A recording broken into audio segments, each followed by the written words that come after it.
Avant qu'on continue la lecture dans Marc 11, j'aimerais faire juste un cours de rattrapage en arboriculture. Attention, je distribue les feuilles, je les ramasse, interrogation écrite. En général, quand on plante un arbre fruitier, quel est le but ? D'avoir des fruits, si possible de l'arbre qu'on a planté en général. Si on plante un arbre, d'ailleurs les cerises commencent à arriver, on regardait ça tout à l'heure. Si on plante un cerisier, c'est pour avoir des cerises. Est-ce que l'un d'entre vous a déjà planté un figuier ? Ah, ça me plaît. Quelle est la particularité du figuier ?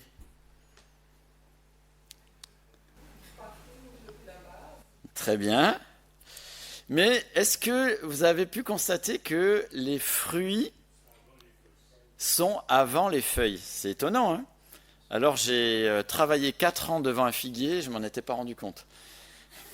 Je pense que je ne suis pas botaniste. Oui, la particularité du figuier, c'est que les fruits viennent avant les feuilles. Alors, donc quand on connaît un petit peu et qu'on n'est pas un urbain comme moi qui n'a rien remarqué, les personnes, imaginez-vous, les personnes à l'époque de Jésus, quand ils voyaient un figuier où il y avait des feuilles, ils se disaient, dessous ça va être le festin, on va pouvoir manger des figues à l'ombre. Et je pense que le figuier était un arbre très très apprécié. Et ça rejoint un petit peu le texte qu'on lit ce matin en Marc 11. On va reprendre la lecture à partir du verset 12. Alors en fait, pour resituer, Jésus est monté à Jérusalem, mais on a vu qu'il est revenu à Béthanie. Et pendant la semaine, il fait souvent les allers-retours, certainement d'ailleurs qu'il ne reste pas dans Jérusalem, parce que les responsables religieux de l'époque voulaient déjà le faire mourir. Et Jésus gère aussi ce moment-là, et il revient à Béthanie, c'est grosso modo à 3 km de distance. Donc verset 12, Marc 11.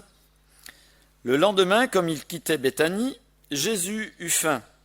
Peut-être avait-il déjà eu beaucoup d'entretiens, eu beaucoup de monde qui était venu et qu'il n'avait pas eu le temps de déjeuner, ou avait-il préféré passer du temps avec le Père ?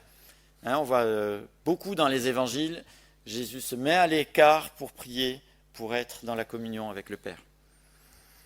Verset 13, il aperçut de loin un figuier qui avait des feuilles, donc festin, et alla voir si il s'y trouvait quelque chose. Mais quand il se fut approché, il ne trouva que des feuilles, car ce n'était pas la saison des figues. Alors Jésus prit la parole et dit, « Que plus jamais personne ne mange de ton fruit. » Et les disciples l'entendirent. Évidemment, Jésus n'a pas été pris au dépourvu. Il savait. Comme je disais, quand on voit de loin, ça renvoie à quelque chose. Quand on voit un figuier de loin, on peut se faire du bien dessous en arrivant et en mangeant du fruit. Et là, Jésus arrive, il n'y a pas de fruit. Et il semble en plus que le figuier soit complètement déréglé et que c'est la manière dont il est en feuille ne soit pas vraiment coordonnée. Et Jésus est en chemin vers Jérusalem.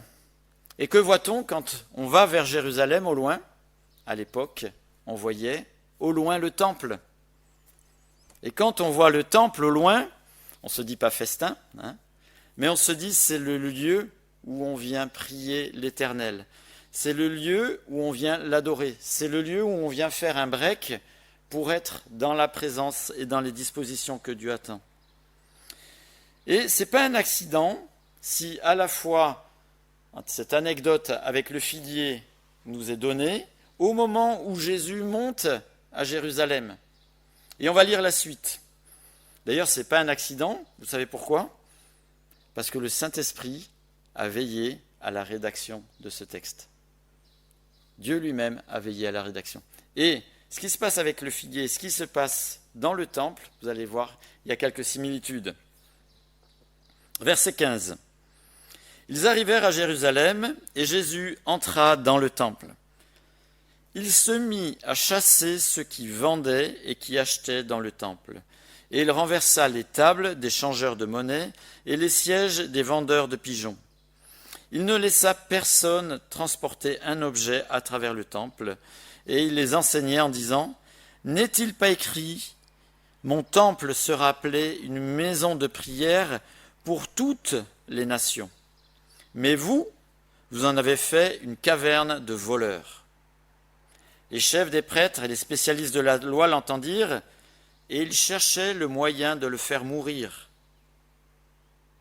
Ils le redoutaient en effet, parce que toute la foule était frappée par son enseignement. Le soir venu, Jésus sortit de la ville. Toute la journée, Jésus arrête cette folie commerciale dans le temple. Au lieu que ce soit un lieu de prière, c'était devenu un centre commercial. Et les échoppes dans lesquelles où ils vendaient tout ce qu'ils avaient, soit à la fois pour les sacrifices, soit pour changer la monnaie pour ceux qui venaient de loin, ils avaient pris la place qui était réservée aux personnes qui étaient étrangères et qui venaient aussi de loin pour prier. Plus de place pour eux. C'est pour ça qu'il est question aussi des nations dans ce texte. Au loin, quand on voit le temple, c'est synonyme de la présence de Dieu. Quand Jésus arrive, qu'est-ce que l'on voit ? Commerce, trafic, complaisance du monde religieux. Pas le fruit prévu. Le temple est complètement déréglé. C'est devenu un lieu culturel, touristique, si on veut, superstitieux, commercial, au lieu que ce soit un lieu de ressourcement. Jésus prophétisera aussi contre le temple, et sa destruction totale arrivera en l'an 70. Jésus a donné une sanction au figuier, et peut-être que le figuier va sécher, va plus donner de fruits. Et de même, ici, le temple qui est aussi déréglé, Jésus donnera un jugement contre le temple, et quelque temps après, en l'an 70, il sera complètement détruit. Lisons la suite, Marc 11, verset 20. Donc ils sont revenus, parce que visiblement ils repassent devant le figuier, verset 20. Le lendemain matin, en passant, les disciples virent le figuier. Il était desséché jusqu'aux racines. Donc là, il n'est pas reparti des racines. Hein. Se rappelant de ce qui s'était passé, Pierre dit à Jésus : « Maître, regarde, le figuier que tu as maudit est desséché. » Alors c'est un peu ironique, parce que les disciples, ils sont quand même habitués à voir Jésus faire, quand il dit quelque chose, les choses se déroulent comme il a dit. Et donc, il n'aurait pas dû être vraiment étonné de voir que si Jésus a maudit le figuier, que le figuier soit réellement desséché. Mais c'est bien parce que c'est une attestation qui nous rappelle ce que Jésus a dit. C'est ce qui s'est passé, c'est ce qui se passe. Alors, par rapport à cet événement, Jésus dit au verset 22, Jésus leur dit alors : « Ayez foi en Dieu. Je vous le dis en vérité, si quelqu'un dit à cette montagne : retire-toi de là et jette-toi dans la mer, et s'il ne doute pas dans son cœur, mais croit que ce qu'il dit arrive, il le verra s'accomplir. C'est pourquoi, je vous le dis, tout ce que vous demanderez en priant, croyez que vous l'avez reçu et cela vous sera accordé. Et lorsque vous êtes debout pour prier, si vous avez quelque chose contre quelqu'un, pardonnez-lui, afin que votre Père céleste vous pardonne aussi vos fautes. Mais si vous ne pardonnez pas, votre Père céleste ne vous pardonnera pas non plus. Ce texte est important dans le sens qui nous éclaire sur la manière dont on prie. Alors, l'accent est mis sur la manière dont nous allons prier. Ce n'est pas un texte qui nous dit que Jésus fera exaucera tous les caprices que l'on pourra lui demander dans la prière.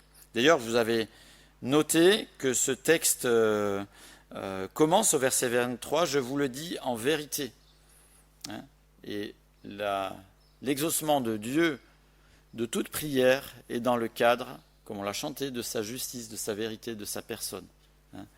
Jésus ne va pas exaucer des prières qui sont en dehors de sa volonté clairement définie dans la parole de Dieu, ou qu'il nous montre en cheminant avec lui. Mais l'accent qui est mis dans ce texte au niveau de la prière, c'est sur la foi avec laquelle on exerce nos demandes au travers de la prière. C'est pas prier avec peut-être, on verra bien, ou sur un malentendu, on ne sait jamais, à défaut, je fais que, mais de réellement prier en croyant que la chose nous est déjà accordée. Si je téléphone, par exemple, je sais qu'à l'autre bout, ça va fonctionner. Quelqu'un va décrocher s'il est là. Mais le système de transmission, on ne se pose jamais la question, est-ce que vraiment ça va marcher, est-ce que ça ne va pas marcher, etc. Et c'est ce qu'est un petit peu en train de dire ici Jésus, priez avec la même confiance. Si vous priez, faites-le comme si vous aviez déjà obtenu ce que vous demandez. Et évidemment, un des aspects de l'Esprit de Dieu, c'est de nous guider justement dans nos prières. Et évidemment, si l'Esprit nous inspire la manière de prier, l'Esprit n'est pas en désaccord avec le Père. Donc forcément, nos demandes sont dans le cadre de Dieu. Mais prions avec cette confiance. Dieu nous entend, le ciel n'est pas vide, la connexion n'est pas coupée. Dieu entend réellement.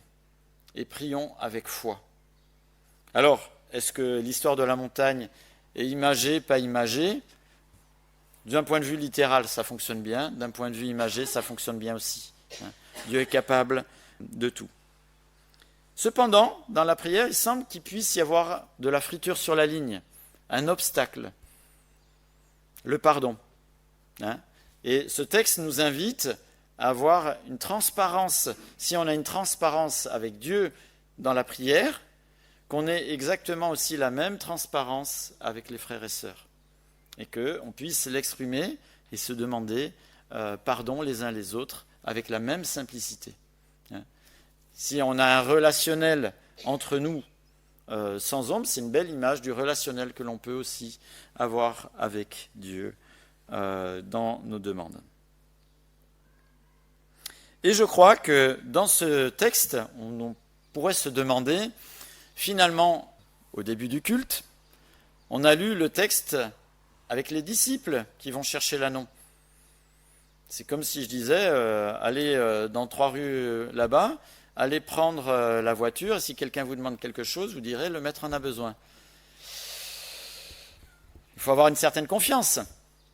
Mais vous voyez, les disciples, ils ont posé les questions avec, mais ils y sont allés avec la même foi que Dieu nous demande d'avoir dans la prière. Et ce texte n'est pas, le texte qui était avant, n'est pas un accident avec le texte qu'on vient de lire maintenant.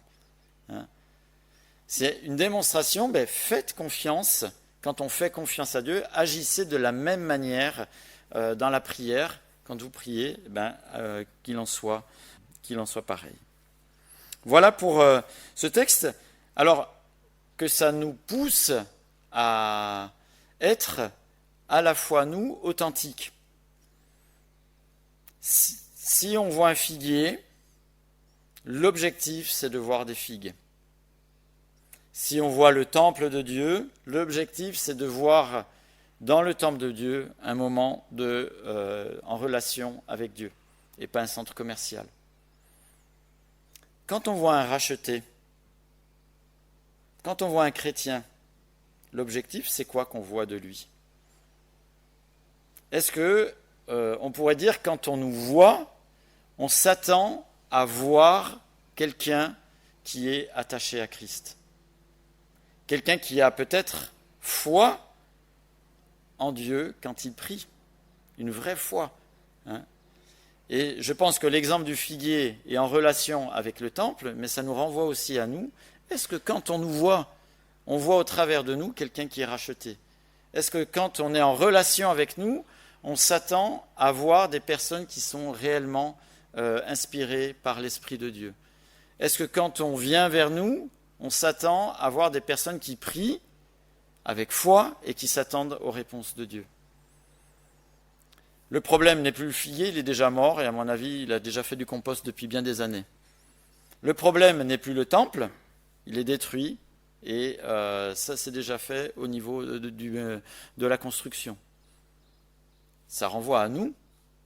Est-ce que nous, temple de Dieu, est-ce qu'on peut être des personnes chez qui on voit réellement l'œuvre de Dieu s'accomplir? Mais que ça puisse nous faire réfléchir. Je ne sais pas dans quel domaine, moi ou nous tous, nous avons à progresser, mais en tout cas, ce dont je suis certain, c'est qu'il y a toujours plus de place pour que l'Esprit de Dieu agisse en nous. Et demain, on a la chance d'avoir cette journée off, on pourrait dire, et bien qu'on puisse se rappeler justement de cet aspect, que l'Esprit aimerait agir dans nos vies pour qu'on puisse grandir aussi en lui, et qu'on puisse voir dans les rachetés des personnes qui sont vraiment rachetées et pas des personnes qui ont un double jeu. Je vais prier. Seigneur, merci pour la clarté, la simplicité de ta parole. Seigneur, on a compris facilement. Et Seigneur, on t'en remercie. Seigneur, ce qu'on te demande, ce que je te demande pour ma vie, Seigneur, c'est que ce que j'ai compris, ce que j'ai découvert, ce que nous avons pu partager ensemble, eh bien Seigneur, que ça puisse être vivant dans nos vies. Seigneur, combien de fois je ressemble à ce figuier? Seigneur, tu t'attendrais à voir en moi quelque chose qui rayonne, et finalement, il n'y a que des choses futiles et inutiles, stériles dans ma vie. Eh bien Seigneur, que tu agisses en moi, Seigneur, que ton esprit puisse agir pour que je puisse te ressembler davantage. Seigneur, que ça puisse être le cas aussi pour nous tous. Seigneur, que tu puisses grandir. Seigneur, qu'on puisse avoir une plus belle compréhension de ce que tu veux faire simplement, pratiquement au quotidien dans nos vies. Et Seigneur, qu'en nous voyant, on puisse te voir, tout simplement. Amen. Être à l'image de Dieu, ce pourquoi on a été créé, c'est être les représentants de Dieu sur terre. C'est-à-dire que quand on voyait Adam, on devait voir Dieu sur terre. Et rachetés par Christ, il est dit que nous sommes ambassadeurs de Christ. C'est exactement la même démarche. Qu'en nous voyant, eh bien, on puisse savoir quel pays on représente. Celui qui est éternel.